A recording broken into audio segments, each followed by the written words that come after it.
మైసూర్ బోండా హోటల్లోనే తినాలి, ఇంట్లో చేస్తే పర్ఫెక్ట్‌గా రావు అనుకునే వాళ్ళందరూ ఈ వీడియో తప్పకుండా ట్రై చేయండి. ముందుగా అయితే ఒక మిక్సింగ్ బౌల్‌లో ఒక కప్పు పెరుగు, రుచికి తగ్గట్లుగా ఉప్పు, ఒక స్పూన్ పంచదార, కొంచెం ఆయిల్ వేసుకొని మొత్తం పెరుగులో బాగా కలిసేంత వరకు కలుపుకోండి. తర్వాత ఒక పావు స్పూన్ దాకా వంట సోడా, ఒక స్పూన్ ఏమో జీలకర్ర వేసుకొని ఇందులోనే బాగా కలుపుకోవాలి.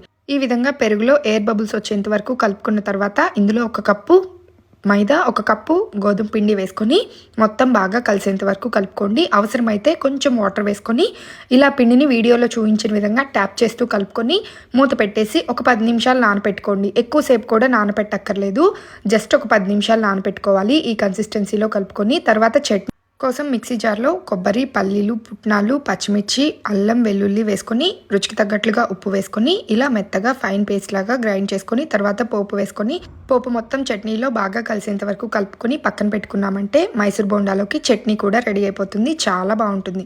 ఇక పిండి ఒక 10 నిమిషాలు నానిన తర్వాత మరలా ఒకసారి బాగా ట్యాప్ చేసుకొని ఆయిల్లో మైసూర్ బోండాలాగా రౌండ్గా వేసుకొని ఫ్రై చేసుకొని తీసుకొని పక్కన పెట్టుకోండి. చాలా టేస్టీగా ఉంటాయి. ఈ కడాయి వచ్చేసి ద ఇండస్ వ్యాలీ వెబ్సైట్లో తీసుకున్నాను. చాలా బాగుంది. డీప్ ఫ్రైస్కే కాదు, ఫ్రై చేసుకోవటానికైనా ఆలు ఫ్రై కూడా చాలా టేస్టీగా మాడిపోకుండా చాలా పర్ఫెక్ట్గా వస్తుంది. మీరు కూడా తీసుకోవాలనుకుంటే డిస్క్రిప్షన్లో లింక్ ఇస్తాను అండ్ వీళ్ళని ట్యాగ్ చేస్తాను. పైన ఇచ్చిన కూపన్ కోడ్ అశ్విని 123 కనుక ఎంటర్ చేసి తీసుకున్నారంటే అదనంగా 12% డిస్కౌంట్ వస్తుంది.